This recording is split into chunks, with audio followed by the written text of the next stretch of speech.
ঠিক আছে, আজকে তোমাদের আমি শুরু করছি ব্যাকরণ। তোমরা জানো ক্লাস 9 নবম শ্রেণীর ক্ষেত্রে তোমাদের যে ব্যাকরণ আছে সেটা ধ্বনি আর ধ্বনি পরিবর্তন প্রথম অধ্যায়, দ্বিতীয় অধ্যায় ধ্বনি পরিবর্তন, তৃতীয় অধ্যায়ের মধ্যে তোমাদের যেগুলো আছে সেগুলো হচ্ছে পদ প্রকরণ, ক্লাস 8 পড়েছো, বিশেষণ বিশেষণ সর্বনাম অব্যয় ক্রিয়া। এছাড়া তোমাদের যে বিষয়গুলো আছে তার মধ্যে ব্যাকরণের টোটাল জায়গাটা সিলেবাসটা বলে দিচ্ছি। ব্যাকরণের মধ্যে তোমাদের আছে ব্যুৎপত্তি বা প্রকৃতি প্রত্যয়, ঠিক আছে? এইগুলো তোমাদের মোটামুটি ব্যাকরণের বিষয় এবং বাক্যবাচক পরিবর্তন। যার ফলে প্রথম যে বিষয়টা আছে ধ্বনি এবং ধ্বনি পরিবর্তন, এটা আমি আজকে তোমাদের ধ্বনি পরিবর্তন নিয়েও দেখাচ্ছি। ক্লাস 8 তোমাদের ছিল, 9 এর ডিটেইলস আছে, ঠিক আছে? তাহলে আজকে তোমরা কোনটা করতে যাবে? ধ্বনির পরিচয়টা করেছি, স্বরবর্ণ ব্যঞ্জন বর্ণের বিভাজন সমস্ত করেছি। আজকে তোমাদের আসছে কিটা ধ্বনি পরিবর্তন।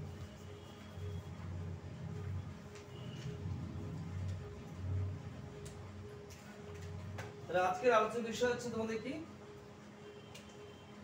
ধ্বনি পরিবর্তন। তোমরা জানো যদি খুব মন দিয়ে শেখো তাহলে পৃথিবীর কোনো শক্তি নেই যে তোমাদেরকে আটকাবে না আপনার মাধ্যমিক পর্যন্ত যে কোনো প্রশ্ন, যেখান থেকে প্রশ্ন দিই। কারণ এই ব্যাকরণ শিখতে হয়, এই ব্যাকরণ কোনো পুঁথিগত বিদ্যা দিয়ে অর্জন করা যায় না। আমি যদি সংজ্ঞা লিখে দিই যা দিয়ে তোমরা ব্যাকরণ করতে পারবে না। তাহলে খুব মন দিয়ে শোনো ধ্বনি পরিবর্তন কিভাবে করবে, আর যারা এটা যত বেশি কালচার করবে তত সমৃদ্ধ হবে। আর ধ্বনি পরিবর্তন বলতে আমরা কি বুঝি? তোমরা জানো যে আজকে প্রতি মুহূর্তে আমরা যে কথা বলছি সেই কথা কিন্তু বিকৃত হচ্ছে বিভিন্ন এলাকাতে বিভিন্ন ভাবে। আমরা ইচ্ছে করেই সহজ উচ্চারণের জন্য বিকৃত করে কথা বলি, ঠিক আছে? আচ্ছা, তো সেই জায়গাটা খেয়াল রাখতে হবে। হ্যাঁ, ধ্বনি পরিবর্তনের ক্ষেত্রে আমরা যেটা বিষয় হচ্ছে আমাদের কথা বলার যে বিকৃত বিষয়, কবিতা, ছন্দ, অশিক্ষা, কুশিক্ষা, নানা রকম ব্যাপার আছে। তা আমরা জানি ধ্বনি পরিবর্তন বলতে আমরা তিনটি জায়গা বুঝি। এক নম্বর বিষয় ধ্বনির আগম ঘটে, ঠিক আছে? সবচেয়ে প্রথম বিষয় ধ্বনির আগম।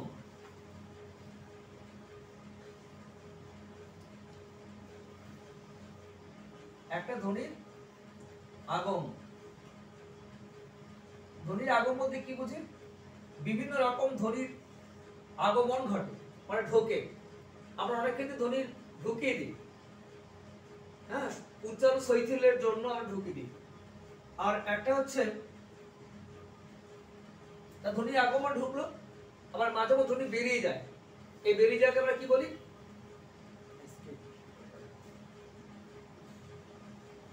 ধ্বনি লোপ। ধ্বনি লোপ। তাহলে ধ্বনি লোপ ও লোপ মানে কি? বিলোপ। তাহলে কখনো ধ্বনি ঢুকে আর কখনো ধ্বনি বেরোয়। ঢুকলে আগম, বেরোলে বিলোপ। আর 3 নম্বর বিষয় হচ্ছে রূপান্তর।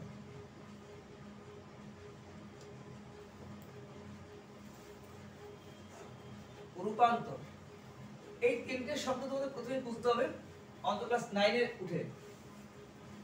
এইটা একটা সংক্ষিপ্ত রূপরেখা থাকে, কিন্তু নবম শ্রেণীর ক্ষেত্রে তোমাদের এই তিনটে আগে বুঝতে হবে যে কখনো ধ্বনির আগম হয়, কখনো ধ্বনির বিলোপ হয়, আর কখনো ধ্বনির রূপান্তর হয়, ঠিক আছে? দেখো, তাহলে আমরা প্রথমে ধ্বনির আগম নিয়ে বলি। এই ধ্বনির এই তিনটে ভাগের মধ্যে প্রথম কখন কোনটা ঘটছে, কখন আগম ঘটছে, কখন বিলোপ ঘটছে, আর রূপান্তর হচ্ছে, তোমরা সহজে বুঝতে পারবে।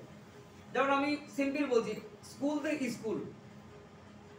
আমরা যদি স্কুল বলি, ধরো স্কুল, তাকে আমরা অনেকেই বলে এই স্কুল যাবি না, তারা স্কুল থেকে স্কুল। তাহলে আমরা শিক্ষিত ছেলেমেয়েরা যদি স্কুল বলি, স্কুল তো ভুল, অতটা স্কুল, কিন্তু অনেকে স্কুল বলে না।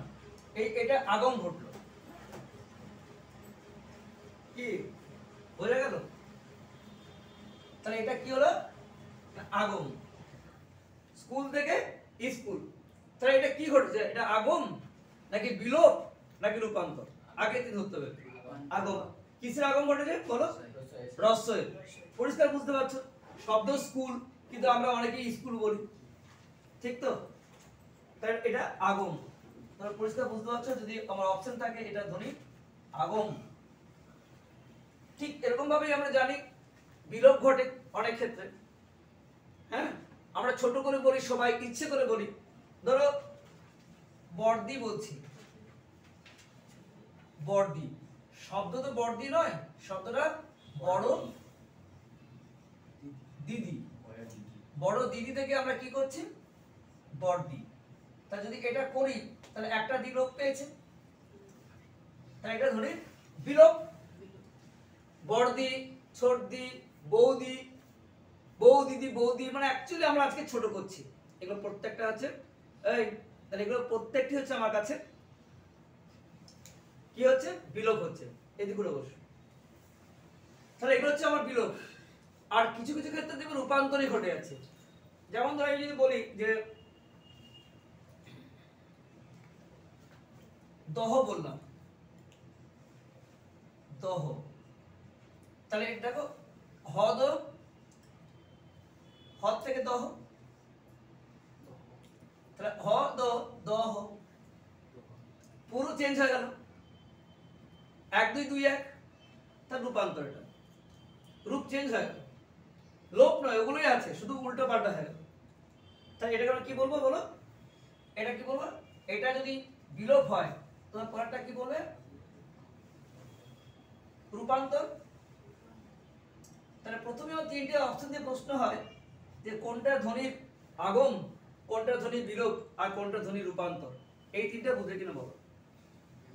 হ্যাঁ, কোন শব্দের মধ্যে মাঝে মাঝে ঢুকে যায়, ঢুকলে সেটা আগম, বেরিয়ে গেলে সেটা বিলোপ, আর যদি পরিবর্তন হয় তাকে বলা হয় রূপান্তর। তা এই ধরনের কোনো প্রশ্ন আসলে তোমরা আশা করি বুঝতে পারবে। আমি কয়েকটা এক্সাম্পল দিয়ে তোমাকে বলছি, তো উত্তর দাও। তাই আমি বললাম যে ছোটকা, ছোটকা বললাম, বলো কি হবে, ছয়কার বিলোপ, ছোটকা বিলোপ, আর লিখতে হচ্ছে না, কারণ ছোট কাকা থেকে ছোটকা, বোঝা গেছে? ঠিক আছে, তাই এটা হচ্ছে বিলোপ। দেখো স্ত্রী, অনেকে স্ত্রীকে স্ত্রী বলে, এটি আবার স্ত্রী, আগম, আগম, ঠিক আছে, বুঝতে পেরেছো? আবার বললাম বাস্ক, বাস্ক, অ্যাকচুয়ালি শব্দটা কি বাক্স, তার বাক্স থেকে বাস্ক, কস সক, কি হলো এটা রূপান্তর, কারণ পরিবর্তন হচ্ছে, কস সক ঠিক হদদয়ের মতো। তাহলে তোমাদের ক্লিয়ার হয়ে গেছে যে কোনটা ধ্বনির আগম, কোনটা ধ্বনির বিলোপ, আর কোনটা ধ্বনির রূপান্তর। ঠিক আছে, তাহলে এবারে আমরা যাই শেখাই না কেন কোনটা কোন পরিবর্তন তোমাদের কাছে ধরার কোনো অসুবিধা নেই। ঠিক আছে, আচ্ছা নেক্সট আসছে।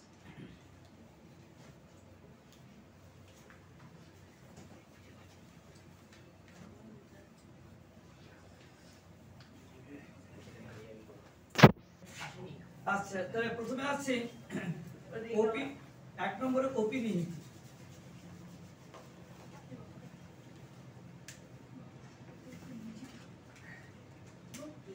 প্রথম বিষয় হচ্ছে কপি নিহিতি। কপি এটা পড়ছে না কেন?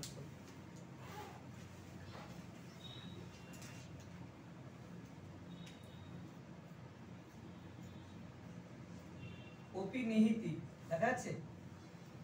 হ্যাঁ, না শুরু করছি। 1 নম্বর বিষয় কি বললাম, কপি নিহিতি। কপি নিহিতি, কপি নিহিতি শব্দটা কি থেকে এসেছে? ডক্টর সুনীতি কুমার চট্টোপাধ্যায় এই শব্দটা আবিষ্কারক। প্রথম কথা জেনে রাখো, এই কপি নিহিতি শব্দটা কে আবিষ্কার করেছেন, এটা অনেক গুরুত্বপূর্ণ কথা আছে। তার ফার্স্ট বিষয় জেনে রাখো, এটির আবিষ্কারক কে? ডক্টর সুনীতি কুমার চট্টোপাধ্যায়, বিখ্যাত ভাষাবিদ ডক্টর সুনীতি কুমার চট্টোপাধ্যায়। প্রশ্ন হয় যে কপিনীতি শব্দটির আবিষ্কর্তা কে? ঠিক আছে, এটা এই শব্দটা কি থেকে এসেছে? এপেন থিসিস, EPEN, এপেন থিসিস, THISIS। এপেন মানে আগে, আর থিসিস মানে স্থাপন। তাহলে এটা এসেছে এপেন থিসিস, মাঝে আমি হাইফেন দিয়ে ভাঙলাম, এপেন থিসিস। এপেন মানে আগে, আর থিসিস মানে স্থাপন। ঠিক আছে, তো কি আগে আসে, কি স্থাপন করতে হয়? যারা বাংলাদেশের মানুষ বা পূর্ববঙ্গের যারা মানুষ, ঠিক আছে, তারা দেখবে যে কোনো শব্দের মধ্যে যদি রস্বই বা রস্ব থাকে, ঠিক আছে, যেখানে উচ্চারণ হওয়া উচিত সেইখানে উচ্চারণ করবার মতো ধৈর্য ওদের থাকে না। ওরা ওই রস্বই বা রস্বকে টেনে এনে আগে স্থাপন করে দেয়। এটাই অপিনিহিতি। তাই কি বললাম? অপিনিহিতি আর কিছুই না, একটা শব্দের মধ্যে যেখানে রস্বই বা রস্ব আছে সেইখানে উচ্চারণ করার মতো ধৈর্য ওদের থাকে না, ওরা টেনে এনে আগে স্থাপন করে দেয় বলে এটা অপিনিহিতি। বুঝতে পেরেছ? যেমন দেখো, আমরা যদি বলি যে কইরা,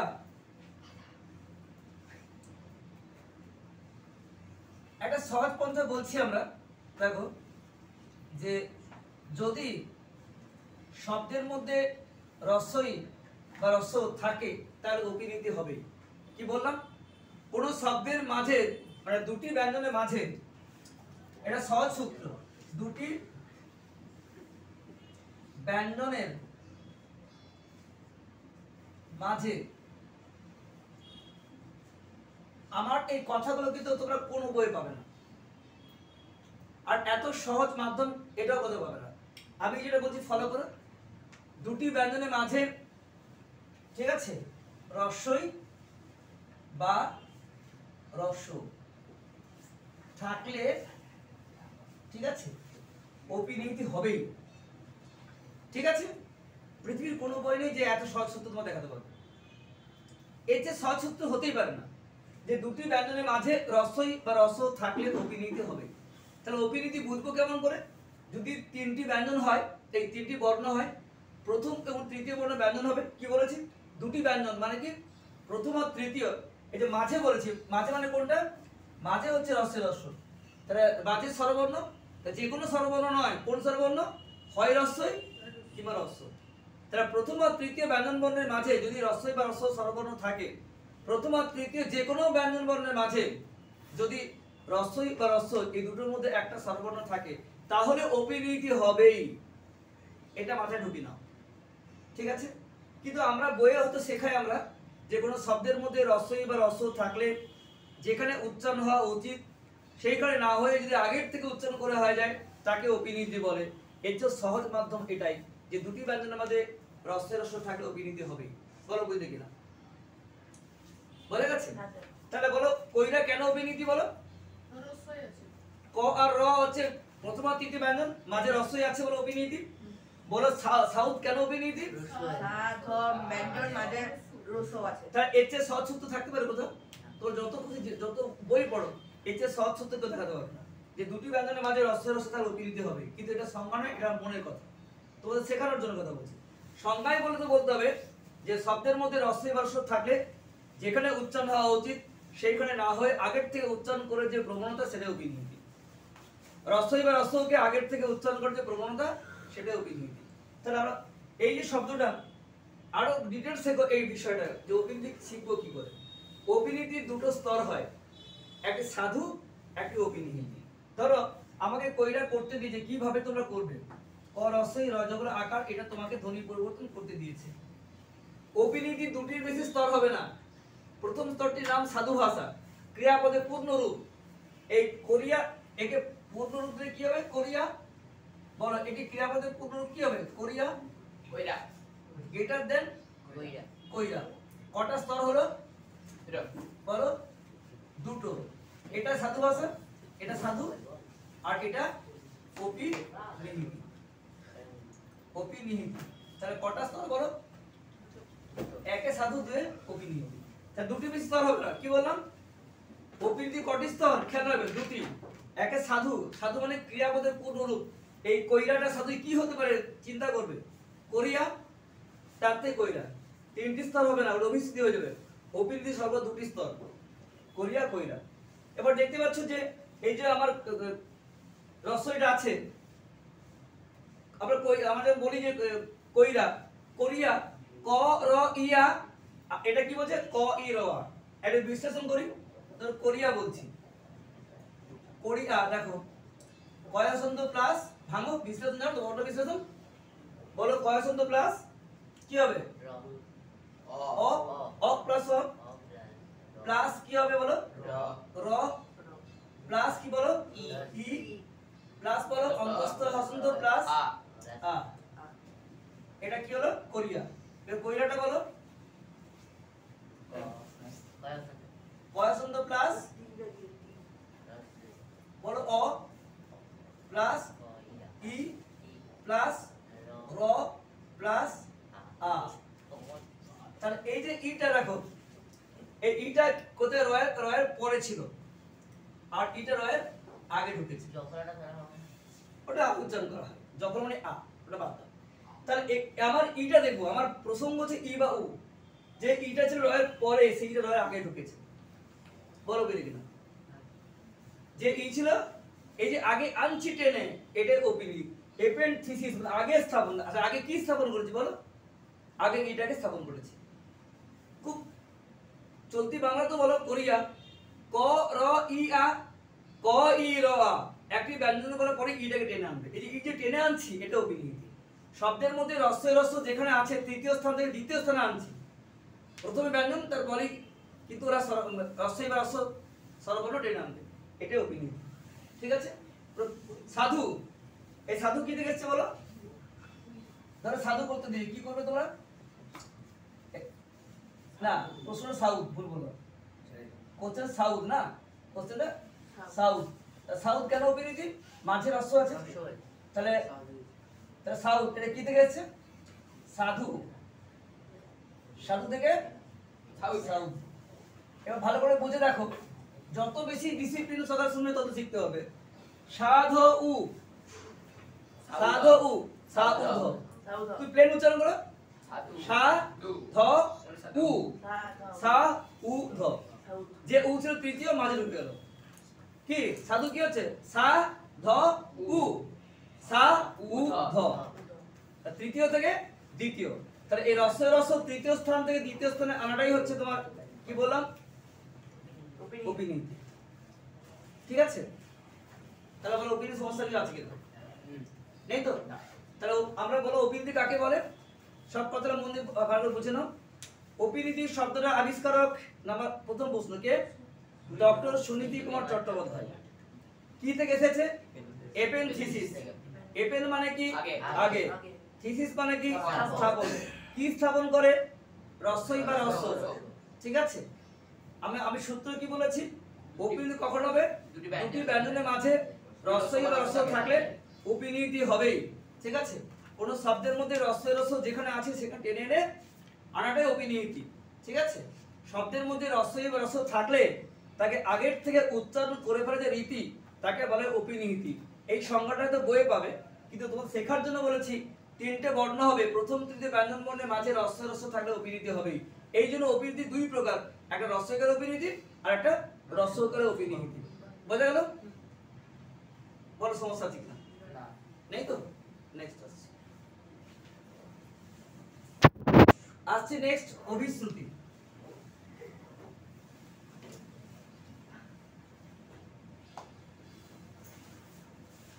অভিশ্রুতি অভিশ্রুতি কাকে বলে অপিনিহিতি জাত রস্যইকা বা রস্যকার পূর্ববর্তী স্বরবর্ণের সঙ্গে মিলিত হয়ে একার বা ওকারে পরিণত হয় এটা সংজ্ঞা আমি সংজ্ঞার চেয়ে অনেক সহজ মাধ্যমে যাচ্ছি যে অভিশ্রুতি হচ্ছে দুটো ব্যঞ্জন হয় আর মাঝে একার থাকে দুটো ব্যঞ্জনের মাঝে একার থাকলে অভিশ্রুতি হবে এই সহজ সূত্র আগে জানো দুটি ব্যঞ্জনের মাঝে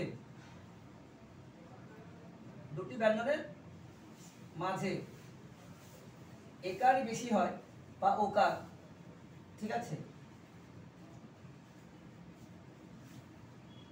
তা দুটি ব্যঞ্জনের মাঝে একার বা ওকার থাকলে অভিশ্রুতি হবেই কম্পেয়ার করো অপিনীতি কটা বর্ণ তিনটে অভিশ্রুতি দুটো বর্ণ বলে করে চলে মলে এগুলো অভিশ্রুতি হবে কেন দুটি ব্যঞ্জন বলে কেন অভিশ্রুতি বলো দুটি ব্যঞ্জনের মাঝে একার আছে জেনে রাখো অভিশ্রুতি তিনটে স্তর কটা স্তর বললাম তিনটি স্তর কি কি বলতো সাধু অপিনীত অভিশ্রুতি রাইট সাধু গ্রেটার দেন অপিনীতি গ্রেটার দেন অভিশ্রুতি, ঠিকই বলেছো। এই তিনটে স্তর তোমার থাকতেই হবে। যদি এটার একটা কম হয় তোমার অভিশ্রুতি হবে না। অপিনীতি কটা স্তর? দুটো, সাধু অপিনীতি। অভিশ্রুতি কটা? তিনটে, সাধু অপিনীতি অভিশ্রুতি। তাহলে বলে যদি করি তাহলে আগে অপিনীতি করো। বলিয়া পূর্ণাঙ্গ রূপ ক্রিয়াপদে সাধু ভাষায় কি হয়? বলিয়া বলিয়া বইলা বইলা, এটা কি হলো? সাধু, ঠিক তো? একে অপিনীতি করো সাউদ, এই সরি বলিয়া বইলা, আমি ভুল বলছি, বইলা বরসই লজবলা আকার গ্রেটার দেন বলে। তাহলে এটা হচ্ছে অপিনিহিতি, এটা সাধু নাকি? এটা সাধু, এটা অপিনিহিতি, আর এটা বলো অভিশ্রুতি।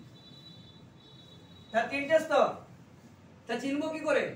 দুটো ব্যঞ্জনের মাঝে একার থাকলে অভিশ্রুতি। অপিনি চিনব কি করে? তিনটে বর্ণ হবে। অপিনি কটা বর্ণ? তিনটে। মাঝে কি থাকবে? রস্য এবং রস্য। অপিনি কটা বর্ণ? দুটো। অপিনীতি দুটো, অভিশ্রুতি কটা? তিনটে। অপিনীতির কটা বর্ণ? অপিনীতি তিনটে। তিনটে বর্ণ। অভিশ্রুতি কটা বর্ণ? দুটো। দুটো। অপিনীর মাঝে কি থাকে? রস্য এবং রস্য। রস্য এবং রস্য। অভিশ্রুতির মাঝে কি থাকে? একার। একার। অপিনী কটি স্তর? দুটো। দুটি স্তর। সাধু অপিনীতি। অভিশ্রুতি কটি স্তর? তিনটে স্তর। সাধু অপিনীতি অভিশ্রুতি। তিনটি, সাধু অপিনীতি অভিশ্রুতি। অপিনীতি কারা কথা বলে? বাংলাদেশের লোকেরা, ঠিক আছে? আর অভিশ্রুতি আমরা। আর অভিশ্রুতি পশ্চিমবঙ্গ। তাদের কত ভাষা? রাঢ়ী উপভাষা। ওই বাংলাদেশকে বলা হয় বঙ্গালী উপভাষা। আর আমাদের এখানে যারা আছে কি বলি? রাঢ়ী বা পশ্চিমবঙ্গ। রাঢ়ী উপভাষা বা পশ্চিমবঙ্গের কথ্য ভাষা অভিশ্রুতি। জেনে রাখো কি বললাম? রাঢ়ী উপভাষা বা পশ্চিমবঙ্গের কথ্য ভাষা অভিশ্রুতি, আর বঙ্গালী উপভাষা বা বাংলাদেশের ভাষা অপিনিহিতি। তা এতগুলো পার্থক্য হলো, মনে থাকবে তো? তাহলে আমরা কি বলছি ওই সংজ্ঞায় কি বলি? এটা তো বইয়ে পেয়ে যাবে যে অপিনিহিতি জাত রস্যইকার বা রস্যকার পূর্ববর্তী স্বরবর্ণের সাথে মিলিত হয়ে একার বা ওকারে পরিণত হয় তাকে বলে অভিশ্রুতি। এটা সংজ্ঞা বইয়ে পাবে, কিন্তু এটা পাবে না। তোদের মাথায় ঢুকে যাবে দুটি ব্যঞ্জনের মাঝে একার থাকলে অভিশ্রুতি হবেই, ঠিক আছে? অভিশ্রুতির সর্বদা তিনটে স্তর হয়, সাধু, অপিনীতি, অভিশ্রুতি, ঠিক আছে? অভিশ্রুতি পশ্চিমবঙ্গের কথ্য ভাষা বা রাঢ়ী উপভাষার কথ্য ভাষা, ঠিক আছে? এই তিনটের একটা স্তর কম হলে কিন্তু অভিশ্রুতি হবে না। বলো অভিশ্রুতি নিয়ে কোনো সমস্যা আছে কিনা? নেই তো? নেক্সট হচ্ছে কয়েকটা মুখে বলো তো, দেখি আবার। করে কি বলবে? করিয়া, কইরা, করে। চলে, চলে কেন অভিশ্রুতি? আগে বলো চলে কেন অভিশ্রুতি? দুটো ব্যঞ্জনে একার আছে। চলেকে সাধু করলে কি হবে? চলিয়া। অপিনীতি চইলা। অভিশ্রুতি চলে। মোরে কেন অভিশ্রুতি? দুটো ব্যঞ্জনের মাঝে একার আছে। সাধু কি হবে? মরিয়া। অপিনীতি মইরা। অভিশ্রুতি মোরে।